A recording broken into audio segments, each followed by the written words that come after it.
Hi, so today's Facebook Live update is, is something that I wish I learned earlier because I'm guilty of this. I've got three children, and before I read this book, before I knew about its concepts, I've been praising my children the same way that every parent would praise their child. And after I read the book, after I've learned the concepts and explored more into it, then it made me realize a lot of my own deficiencies, about my own flaws, of uh, why I'm so fearful of success, why am I so fearful of failure, why am I such a perfectionist, why am I such a procrastinator, and I suffer from all these things and more, and I'm in a huge work in progress. So I wouldn't say that's all accredited to this one praise or this one mindset that is kind of like stuck in me, but I would say it's pretty close. Majority of it is due to it. So the here's the praise that a lot of parents give their child that causes them to not only fear failures, but also begin to limit their potential. It even limits their potential. That's how powerful this praise is. And mind you, this is a praise. It's a praise meaning, I mean, the parent is telling the child how much the child has done well. Like it's like a good job kind of thing. So how can a praise be messing up a child, right? This concept did not come from me, first of all. I'm not brilliant enough to come up with all these amazing concepts. I admit that. And I learned this from a book called Mindset by Carol Dweck. Now, I have to admit, I haven't read the book in entirety yet. I've bought another of the book called Mathematical Mindsets, which is also related to the first book, Mindset by Carol Dweck.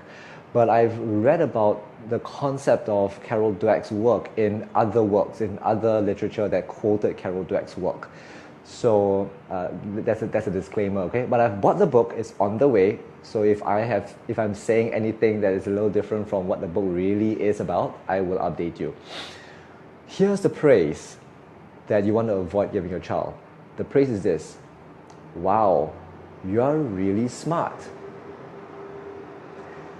Have you ever been guilty of saying that? I know I have.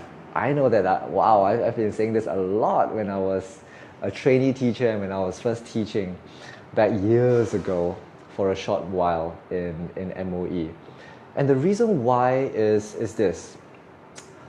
Let me first share with you a research. There was a research done by Carol Dweck and her team.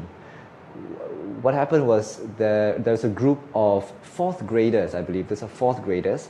So that's primary 4, the age of primary 4 in the Singaporean context. And they gave all the fourth graders a very simple math test. A very simple math test. And then for half of the group, for half the sample set, they told that half that, wow, you scored so well, you're really smart. And for the other half, it was, wow, you scored so well, you must have worked really hard. These were the two different praises. One was smart, the other was working hard. Following that small test that they received, all the students, all the grade 4 students were asked to do a second test. But here's the twist. They were asked if they want to do a simpler test or a slightly more difficult test. And more than 80% of the children who were told that they were smart chose the simpler test. Those who were called hardworking, they chose a more difficult test. And this has an implication, because what it shows Carol, what Carol and her team discovered is that when children receive that word that I'm smart, or he or she is smart, they hold on to this label that they don't want to lose, right? So what happens if they do something wrong? What if they make some mistakes? Then suddenly that label of smart no longer holds anymore. And it's devastating to a child, because the opinion of adults is so important to a child. The opinion of teachers is so important to a child. And if the child loses that high opinion of the teacher or the adult or the mentor, it's devastating to the child. So the child wants to avoid that. I think my cat did something. I'm not sure what they did, what the cat did, but sorry about that. Okay, anyway, this Facebook Live, so let's just keep continuing. What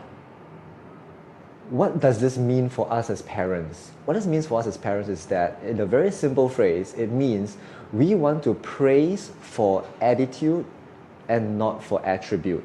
Praise for attitude and not for attribute. So we want to praise the child for the work they've put in, the effort they've put in, the grit they're showing, the persistence they're showing, and not for what they've achieved. Wow, you got 80% right? Awesome. Wow, you got this question correct? Awesome. That you want to avoid, right? So if a child is getting everything wrong, you still have the opportunity and avenue to praise the child in a way that uplifts them and keeps them motivated to do better. In that you praise them for, wow, you're struggling but you're not giving up. I appreciate that. This is really rare and you're showing it. This is what I say to a lot of my low achieving, low ability students who are struggling. But you know what? I mean, experienced teachers all know this. Just because they are not showing the ability right now does not make them low ability for life, right? If you're a teacher watching this, you know that. But how do we prevent them to have this mindset that I'm low ability, I'm going to suck for life, what's going to happen to me? So we have to give them the right praise. So remember, it is praise for attitude and not for attribute. Tell them about things that you observe in them, about their mindset, about their attitude towards what they're doing, than what they're achieving right now. Alright, so thank you so much for watching. See you soon. Bye.